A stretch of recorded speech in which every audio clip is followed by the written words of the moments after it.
a couple of quick things. This was supposed to be a short talk because how this was supposed to be happening was we were supposed to be out at like dinner and we were supposed to be on a boat with our flippy floppies and our wingy dingies or whatever. And I was supposed to be handing out at this point a whole bunch of copies and backdoors and breaches for everybody, and then give a quick overview of backdoors and breaches for people that aren't familiar with it. So I will get to backdoors and breaches here in a couple of minutes, and we'll talk about the card game. But before we do, I want to kind of reinforce a couple of points I made before Joff presented. And once again, we're extremely happy that you all are here. I would also ask that if you have any questions or any comments, please use the Discord channel. We have GoToWebinar, and that's great. We've got questions and all of those things, and I know that you're all used to doing that, and that's fine. For standard Wild West Hacking Fest stuff, though, we want to use Discord, mainly because we want to make this a community event as much as we possibly can.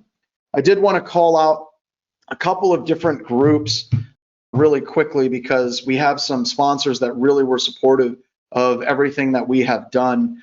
And the first one I would like to call out is Scythe. And Scythe is just some of the coolest people that we've worked with, and it does a lot more than just your threat emulation platform.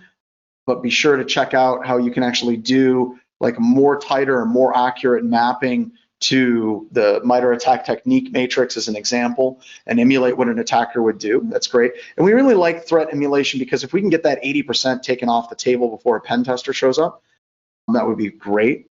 And the other group is OpenSec. And with, oh, not OpenSec, it's not Open Secrets, OpenSec. So OpenSec is, it's Matt Toussaint's company, and it's kind of hard. Where's their OpenSec? OpenSec should be shooting me the link. What is opensec.org?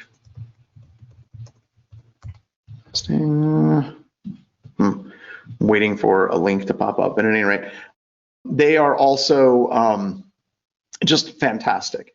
And Matt is one of those former employees that I miss horribly. There's no way I'll ever get him back, because I remember whenever Matt left BHIS to start his own company, I remember saying, dude, you're unemployable. And for me at this point, whenever I say that somebody is unemployable, it's probably the biggest possible compliment that I can give anybody. So let's go opensecurity.io. And there we go. So Open Security, it's kind of funny whenever we're talking about these different companies. It's like Trusted Sec. We love Trusted Sec, everybody. Binary Defense, they're great. Trusted Sec. What is Trusted Sec? Who's checking my recent downloads? Oh my God. So I can go through all of this. Dude, oh my God, that's embarrassing. Let me explain, okay? So Open Security is fantastic, and the best way to say it is Open Security is a competitor of Black Hills Information Security. And then Trusted Sec is a great, fantastic supporter of Wild West Hacking Fest, and they're a competitor of Black Hills Information Security. Same thing with Guardians and a bunch of other companies. And I know that that's weird, right? Like if you're looking at rendition and we talk about our competitors and we try to kind of put up our competitors and Open Security being a huge partner of this conference as a whole, but it isn't. And the reason why I want to make it very clear that it isn't is you need to understand that there's very few of us right now in this industry that are small security pen testing firms that are trying to do the absolute best thing that we possibly can for the community. I would throw Grim in with this as well. So big thanks to all of those, because remember, if we don't continue to push and do what we're doing here with conferences and the small security firms and defining what red teaming is and defining what pen testing is and working with companies like Grim with Open Security, within Guardians, with Rendition, Secure Ideas, then honestly, the big players, the big 5 consulting companies, they're going to define it for us. And we don't want that to happen. And I think that that also leads a little bit into why we're going to a virtual platform for this conference. Probably would have been a lot easier for us, just so you all know, probably would have been a lot easier for us just to simply go just to simply go and cancel the conference. If we would have done a cancel, we could have invoked force majeure with the hotel, and they would have had to refund all of the down payment. We wouldn't have owed them absolutely anything at all, and we could have walked away fairly cleanly. I didn't want to do that. I tweeted out yesterday that we lost about $100,000 by taking this conference virtual. And that has to do with the hotels. Whenever you're setting up a conference in a hotel, you basically tell them that you're going to fill 450 rooms. And if you meet that, then great, then you don't owe them money. But if you don't meet that, then you owe them money. And honestly, we really didn't want to, make the conference go away. So we ended up paying for that. Now, let me explain why. If you look at computer security conferences are the lifeblood of this industry. I know a lot of people like to rip on security conferences and say things like, well, it's all garbage. It's a bunch of people stroking their own egos. I don't like going to conferences. It's too crowded. It's too noisy. And all of those things are somewhat true. But I think it marginalizes the amazing things that come out of conferences. New cutting edge research, sharing techniques that actually work. You see, the people that we're going up against, the adversaries, they're sharing information all the time. They're innovating all of the time. And if we lose the ability to actually communicate with each other, be it in the form of webcasts or be it in the form of conferences like this one, then I really believe that the adversaries that we deal with are going to get an advantage on us, and it's going to impact security moving forward. So this is important. This is the lifeblood. This is the way that we share information across the entire community as well. So that's why we took it virtual. I expected to lose our ass on this, and the community reacted in a way that we did not expect. Whenever we announced that we were going to be switching virtual, we were expecting a wave of cancellations and a wave of refund requests for the training and for the delivery of this conference, and that did not happen. In fact, since we announced that we were going to go exclusively virtual, we have sold over 109 additional tickets for this conference because the support of the community has just been that strong and that amazing. As Dan just pointed out, he says, you can't ditch us so easily. And that's absolutely true. It's absolutely true. And it's been a little bit overwhelming, especially with everything being uncertain. So as I said, this was meant to be a dinner thing, a dinner card game, where I was going to explain the card decks and how it was going to work. We're going to stick with that. I'm not actually going to go through and play a game for two reasons. One, it doesn't work very well on cameras. The other reason is all the people that have been here have been working all day, keeping the training absolutely moving along smoothly, and that just went really, really well. So I can't give you cards. I was going to give everyone cards. See, our goal is to break even with backdoors and breaches, and sometimes we're successful about that, sometimes we're not, because you guys keep buying the damn things on Amazon. We sold out again. Every time we sell out on Amazon, we sell them like another 3,000, 4,000. We're like, that's it. They're not going to sell out this time, and they sell out again. So these things are in demand, and you can get them for free any conference that we're at. So I can't give you cards virtually. I just can't give it to you through the camera and have you pull it out like Lawnmower Man on the other side or Tron. But I can announce tonight, we've been scrambling with logistics. Laura is the logistics queen at Black Hills Information Security, working with Velda, talking with Jason. We're going to be sending tomorrow or the day after, we're going to be sending all the attendees a link where they can provide their physical address. And whenever they provide us their physical address, we're going to ship up to them their shirt and their swag and their deck of Backdoors and Breaches cards. So all of you will be getting your swag.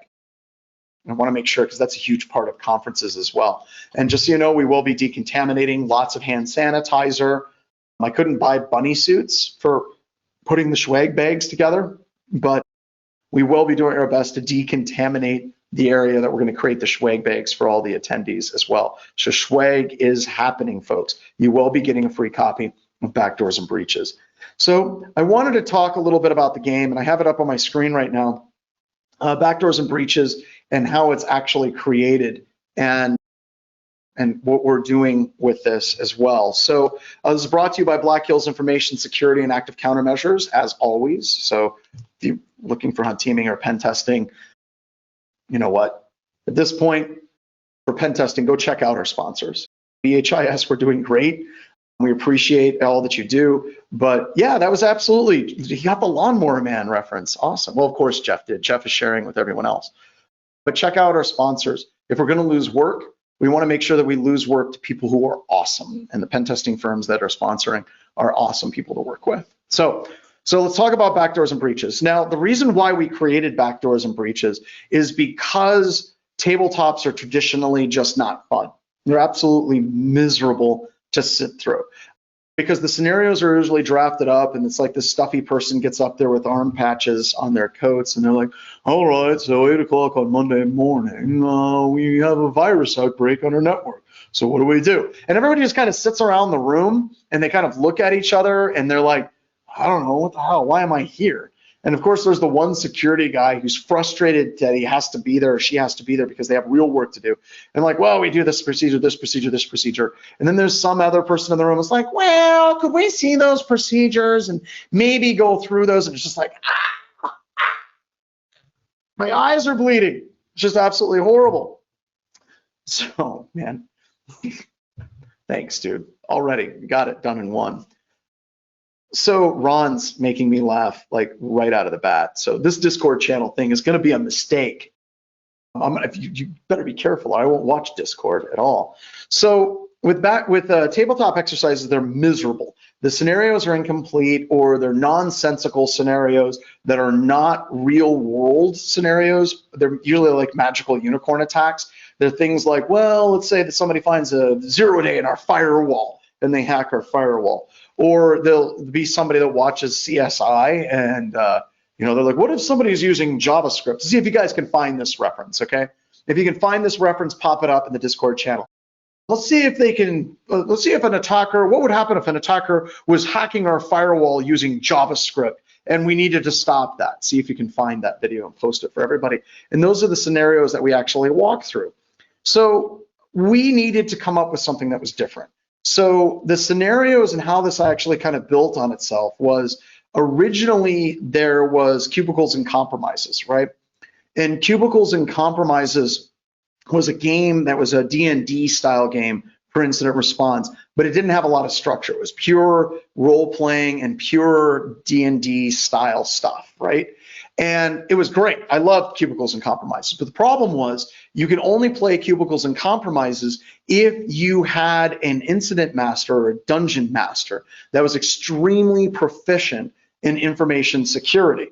So at BHIS, we would see all the different people that would do it, and it would be like, Joff could do it, I could do it. But then if we had somebody that hadn't been doing it for as many years as Joff and I have been doing it, they would kind of flounder, and then the game would kind of fall apart and would collapse onto itself, and then it would start sucking everything in the room into this vortex of suck, and then create a singularity that had to be cordoned off. It was that bad. It was like a black hole of awfulness.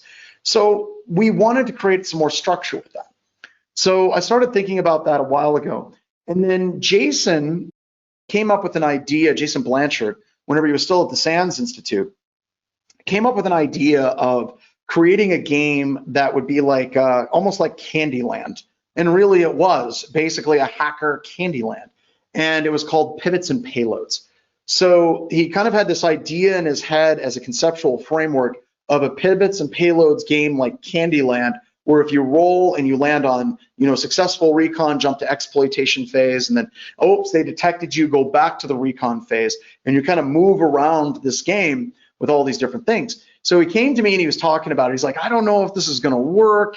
I don't know how this would go. And I still have the spreadsheet of the different tack paths that actually made up the initial pivots and payloads. So I still have that spreadsheet that I sent to Jason, and a lot of that actually made it into the final game. And of course, people like Larry Pesci and Ed Scotus contributed to it as well. But once again, it's kind of hard to make that portable. So fast forward to RSA a couple of years ago, and I was at RSA, and there was a vendor there that was handing out playing cards, standard playing cards, and each playing card had a different APT group or malware specimen. Actually, let's just see it. BoxSwapper nailed it. BoxSwapper got my JavaScript firewall hacking reference. Well done. So I was at the RSA booth for this company from China, And all these cards had different APT groups and all these different things. And then I got to thinking, well, we could do that with active countermeasures, put malware beacons on the cards, and what would be the attribute of the malware. And then I realized logistically what happened is almost every malware beacon that we looked at through AI Hunter had the exact same damn connection profile group. So it was the most boring set of cards that ever existed. And started talking about it with Jason. Really, Jason was my support group for this entire thing. And he was like, what if you could create a card game? And it was kind of the phases of the attack and all these different things. And while he was kind of talking about it, because all these good ideas come from Jason, it's like, wait a minute, this could be what we do with cubicles and compromises, but it actually builds the attack. So I actually have a deck of cards that I just opened up. And this is one of the most satisfying things in my life. I get a deck of cards and it has the paper or the plastic on it, and I get to open it. It's like, oh, yes. What's the ASMR? So now we're going to be opening up these cards. You got the crackling of the cards and opening up the cards. The cards are sliding out. The cards are sliding out and crackling. Very nice. But now you're feeling relaxed because we have the cards. Sorry, it's just getting weird. All right, it's been a long couple of days, folks. And so now I've got the deck of cards. So I'm going to go through the decks of cards here in just a little bit. So the state of play, whenever you're setting this up, is you're going to have the incident master. That's kind of the dungeon master that's going to be handing out. It's just creepy. It's not relaxing at all whatsoever. Oh, happy kitty. So you have the incident master that drives the game and builds the game dynamically, and they make it a determination as to whether or not the different defensive tactics and techniques that are being employed by the defenders would be successful or not. So that's the incident master. And they still have to have a really good understanding of the attacks. I've actually heard of a number of people that before they play the incident master role, actually go to each of the cards, and I'll talk about what's on the cards here in a little bit, but they'll go to each of the cards and they will study before they play the incident master role. So they learn about all these different attacks and all these different things, and that's absolutely just fantastic for us. Now the players, the defenders, they draw 4 procedure cards. Now there's a competitive variant of Backdoors and Breaches that involves using 2 decks of cards where people play against each other. We won't talk about that here, but I had a webcast where we did that. But it involves money and cost, and also the expansion pack that is going to be probably the demo release at Wild West Hacking Fest, which is like 6 months away. So I better get to work on that right away. And then 2021 is when the full expansion pack is going to be hitting for Backdoors and Breaches. So it's coming out here in just a little bit. So the players draw procedures cards, and we'll talk about the procedure cards and what they actually do here a little bit later. Now, the dice, they get rolled. And basically every single action, the success or failure is determined by the roll itself. So if it's 11 and over, then the action is successful. If it's 10 and lower, then it fails. If you have the procedure card for that action that you want to take, then you get a +3 modifier. And this is to highlight the importance of actually having procedures in your organization to deal with incident response as well. As I said, it has D&D roots, folks. The goal is to build up conversations, to talk about attacks. It's about tracking any missing procedures or things that you think would be very, very helpful for incident response, and then kind of walking through how you'd handle these issues. And I don't know the math, but there's a large combination. If you look at the cards, we have red, yellow, purple, and brown cards. You would draw 1 of each of those cards. And there's a large number of possible combinations of attacks that can be incorporated in this game. So it gives a really, really nice variation to the tabletop exercises and adds in some randomness and some directed action with Backdoors and Breaches as well. All right, so let me break down a card for you. So every single card has the overall title of that card, and it will say, okay, this title of this card is a phishing attack. And then it has some overall text of what that particular attack is like. And then it breaks down suggested detext. Now, the suggested detection becomes really important in competitive Backdoors and Breaches because you're building your detection deck and buying attack cards and defense cards. And the detection cards are the ones that you have to try that activity to flip this card back over. So it's really, really, really cool. And then tools. Now the tools are important because sharing open source tools for the purposes of training people and maybe wargaming this live in your environment as kind of a red team before a red team is critical. So you could have things like Evil Engine X, you have Go Fish, you have Cred Sniper, and then we also have links to different articles and tools that you can walk through or blogs that you can go through that'll teach you how to do that. Now I want to walk through the initial compromise cards. The initial compromise cards are how the attacker got in the environment in the first place. And the initial compromise cards are credential stuffing. That's where the attacker, I'm going to bring up my camera so I can make sure I'm showing the card correctly. So we have credential stuffing. The credential stuffing card is basically where you have breached credentials online and people are using them against you. Exploitable external service on your environment. Bring your own exploited device. You know, so many people are really big into BYOD, bring in your own exploited device. Social engineering, as you know from pen testing, awesome. That's usually the easiest way to get in. Exploiting a trust relationship, talking about China. It's very regular. We have companies that are like, so we're starting up a Chinese office and we want to know what's the best way to secure ourselves from the Chinese office. And we're like, great, cut the wire. Password spraying, right? Password spraying. Insider threat. You have an insider threat that's doing something malicious in your environment as well. And then here we've got external cloud access. So if somebody is using something like Cred King or they're using domain password spraying toolkit from Byte Leader or Marcello, a web server compromise to basically pop in to your environment through a web server, and then of course phishing, which we've already talked about. So those are the cards that cover initial compromise, how somebody would break into your environment in the first place. So that's pretty fun. Now, if we're trying to chain together the attack, we also have pivot and escalate. Now, as part of creating this game, I wanted to make sure that I broke the attack phases down to just 4 phases.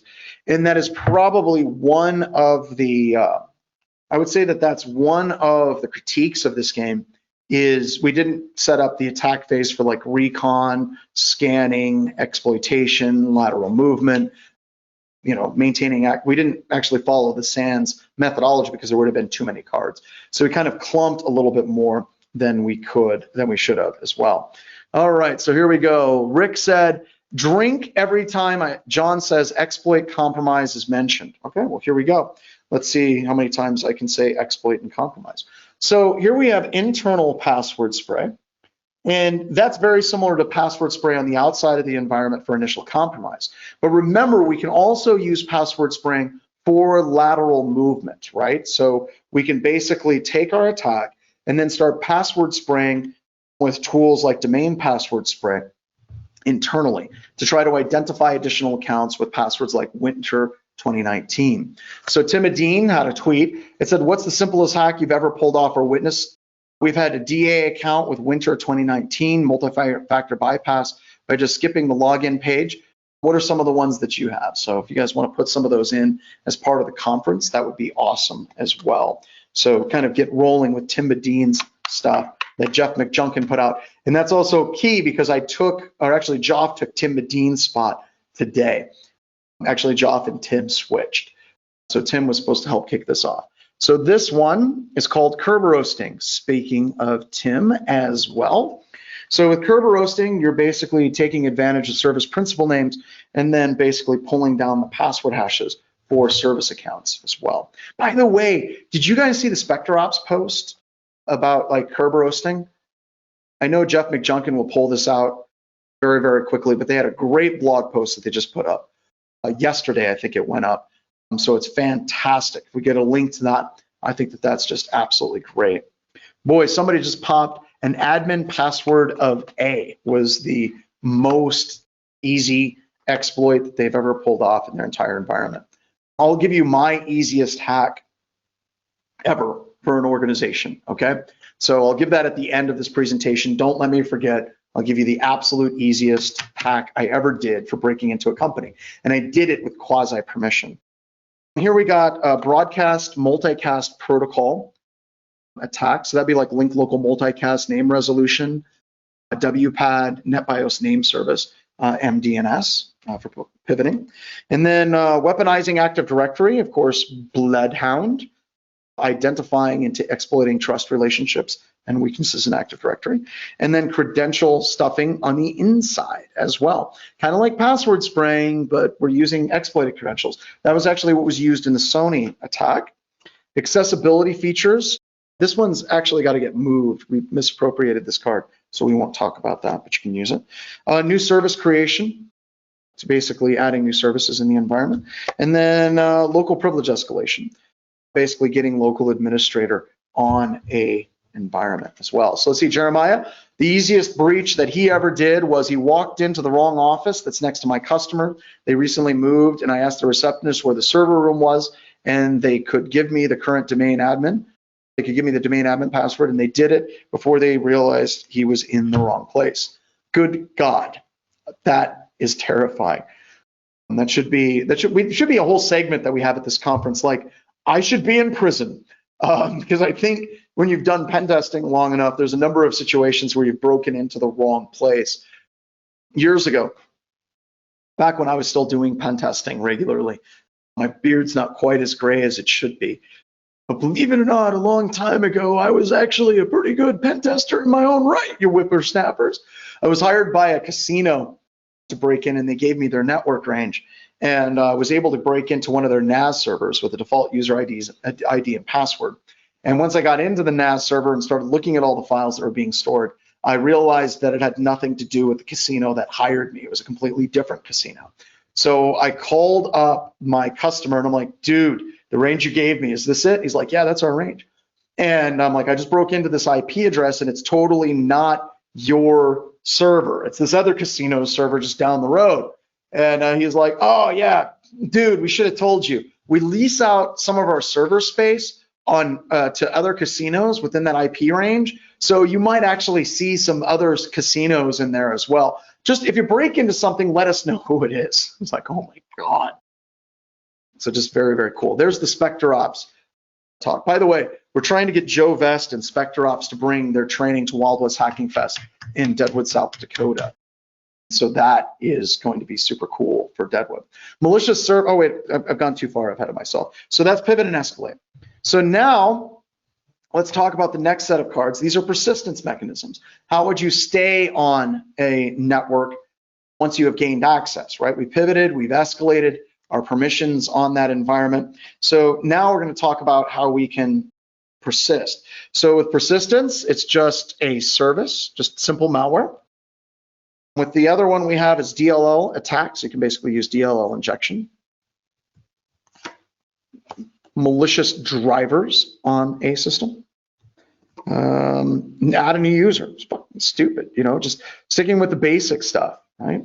Now we've got application shimming, taking advantage of the application compatibility toolkit on a system.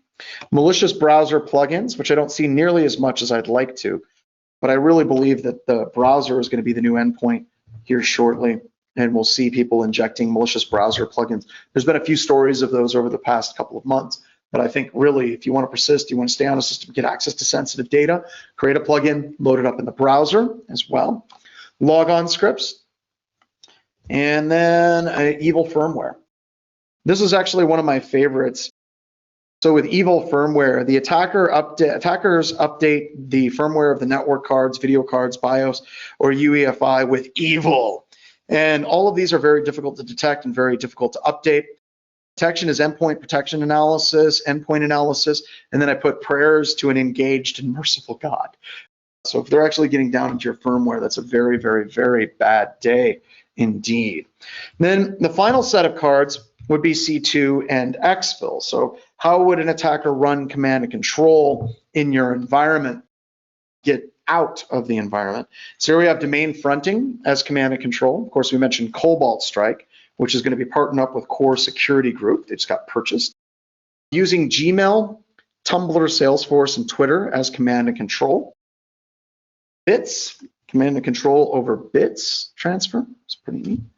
And then actually, Derek Banks has a tool that he shared that does that. DNS as command and control as well. And then HTTPS as data exfiltration, keeping with some basic ones, and then HTTP. So the point is, you're going to take one of each of these color decks cards to basically generate an incident on the fly.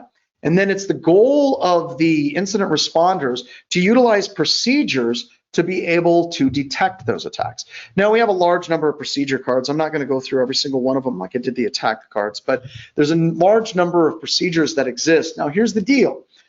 The defenders can run any one of the procedure cards that they want to try to detect the attacker, but only the 4 procedure cards that they pulled will they get a +3 modifier. Now, in the competitive game, you can buy additional procedure cards and increase your ability to defend your network as well as you earn money. And by the way, in the competitive game, this is one of the things that I'm very happy with in the competitive game. The only way that you get money is through failed rolls. So let's say that you roll a 4, right? So the amount of money that you get is the delta between 4 and 11. So you got 4, 5, 6, 7, 8, 9, 10, 11, right? So you get 7 incident bucks, because in security, the only time we get money is when we fail. We call this throwing money at the problem. So I like that quite a bit for this game. But you have things like crisis management, endpoint isolation, endpoint analysis, UEBA, user and entity behavioral analytics, endpoint protection analysis, segmentation, NetFlow, Brozeek, Rita analysis, firewall log review, SIM analysis, and server analysis. So these are the things that you do as a defender to try to flip over those attacker cards and basically illuminate the entire incident. Now, the other thing that's really important about these cards is the incident's not over unless you flipped over all 4 of the phases of attack. And that's key, because so many incident response scenarios that we work with, the defenders will find the malware, remove the malware, and then they'll just call it a day and walk away. And that's not good incident response, right? We've got to figure out, how did they get in? Did they move laterally? And were they doing anything else to persist on the network as well? That brings us to the inject cards. Now, if the defenders roll a 0 or a 1 at any point, then it's going to invoke an inject. It's going to incorporate a little bit of randomness into the game. And this is more for conversation, right? And it's also more for trying to keep the game flow moving and having it make sense. So here's some of the injects. Management just approved a new procedure. That's awesome when that happens. Now, this card, there's 2 cards that do the same thing, but they do it a different way. So this card says, legal takes your only skilled handler into a meeting to explain the incident. Now, why did I create this card? I have this card, and then your lead incident handler goes out on paternity leave, or family medical leave is what we actually did. So I have 2 cards for removing the skilled incident handler from the game. Now, I did this because I wanted to see what happened to teams when the main talking person goes away. And the main talking person is always a good person. They're always a nice person. They just don't shut up. And whenever you have that main talking person that refuses to be quiet, refuses to let anybody else answer any questions in the room, refuses to pass the rock to anybody else, I want them out of the game. And here's why. Usually those people are not the smartest people in the room. Trust me, I talk more than just about anybody, and there's no way I'm the smartest person in the room. But you want to see what happens to the organization when that person that takes up out of all the oxygen out of the room shuts up, disappears. What happens is the team then starts facilitating better conversations amongst each other. It's almost toxic for most security teams. If you find yourself the only person that answers questions, and you're like, God, and the only person that ever knows the answers to anything, usually the problem isn't everybody else, the problem is you, and you need to address that. So learn to shut up and listen to other people. And you will find, and I know this is hard to believe for some of you, but if you actually shut up and listen, you're going to find out that things get done better. And this was hard for me. So, I'm the owner of a company, right? I'm the owner of Black Hills Information Security. And I think, I talked about Joff kicking this thing off. Whenever I hired Joff was way smarter than I was. Joff and I were working together on a project with a mutual friend of ours. He was 1099. And I think that hiring people like Tim Tomes and hiring people like Joff and even Ethan, whenever he was coming out of college, hiring people that were smarter than I was out of the gate got me to shut up and listen a little bit better. And I think it made me better running a company because of it. So shut up, ask questions of other people. And here's a little game I like to play. If you're in a conversation, an IT conversation, if you have people that are talking, don't speak until everybody else has taken a chance at speaking. And if you have two people that are co-opting the entire conversation, then pass it over to somebody else. So if you have two people that are talking, you're like, that's fantastic. Hey, Bill, what do you think of that? Hey, Jim, what do you think of what they said? Susie, what do you think of that? Start incorporating other people into the conversation. Amazing, wonderful things will happen. And I have the cards to pull those people out of the game for the rest of that game, see how the company responds. Sometimes they respond great. Other times they don't know what they're doing. They just shut down. And that in itself is telling, and there's some work that needs to be done with it as well. So give the defenders a random procedure card is another inject. Take one procedure card away. SIM analyst returns from Splunk training. Any SIM or log related activities get a +2 modifier. This one's just evil. This is a conversational one. The data is uploaded to Pastebin. So how would your company handle that? And a lot of these are designed to incorporate upper management and what they would do with the incident. Honeypots are deployed. This will actually force the attacker to flip over their lateral movement card. So they have to turn that over right away. Another fun one, it was all just a pen test. So the whole incident was a pen test, and congratulations, you kind of got them. It was not a real attack. And then this one is Bobby the intern kills the system that you're reviewing. So those are all the cards that are in this game, kind of an overview of how this game works. And honestly, what I was planning on doing tonight was going around on the boat, eating dinner, going from table to table to table, and playing Backdoors and Breaches with everybody that was present at dinner. I'm just doing that, but we won't be doing that now. This is the best we got, and I think it works out okay. So, hey yeah, John, go ahead, Jason. We had someone playing one time, and the inject cards they got was data uploaded to Pastebin was the first inject card. That's bad. Second was legal takes only skilled handlers, to discuss the incident. And then the last one they got was it was a pen test. Oh my God. Well, now we know why legal took their only skilled incident handler into a meeting. By the way, every once in a while, the randomization works out the way it does. You know what? That's still a valid question, right? I mean, there are some firms out there that are pretty unscrupulous, and there are times, okay, so just using, we can actually come with that. I think it was Mandiant. I might have this wrong, but a number of years ago, God, I think it was Mandiant. If it wasn't, I apologize. Please don't sue me, Kevin. But I think it was them. And if somebody can answer this, just type it into Discord and I'll correct myself right away. But there was a security firm that was handing out USB drives. And on the USB drive, whenever they were copying it, they accidentally uploaded a customer report on the USB drive they were handing out, like Black Hat or RSA. So that whole pen testing company posted up on Pastebin. Yeah, that seems kind of far-fetched, but that crap's happened, where we've actually seen a pen test report or two from some companies that popped it up there as well. And also, if you're talking about Pastebin, there's actually a GitHub repository that has a bunch of redacted pen test reports from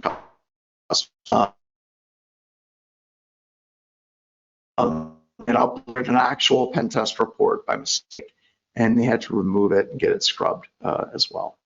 So that is the procedure cards. So that is what we were planning on doing. And like I said, most of what I was going to be doing tonight would be going to table, telling people thank you, and playing this game with people. And then I think karaoke was going to be tonight. And I had been practicing some karaoke songs that I thought would be really, really, really fun as well. So there's the pen testing reports, public pen testing reports that people shared. I don't think ours are up there yet, but it's kind of funny. There's a couple of those reports that they're actually old templates from old BHIS reports, which is fine. We share that with a lot of different people as well. So, all right. So what do you think so far? Is Discord going to work, folks? I think the virtual con with Discord, I think this is what it's going to take to pull this stuff together. And by the way, this is going to become really important, especially whenever we open up The voice Discord karaoke, I don't even know if that's possible. If somebody could research like a virtual karaoke and it's how to possible. do that without lags and delay, yeah, we need to make that happen. So we need Discord karaoke because we can do it here, but how do we get somebody else to do Discord karaoke remotely as well? We can make that happen. I'll research it. Dude, you're practically dying Yeah. from being sick. Yes. All right. So with that, everybody, let's call it a day.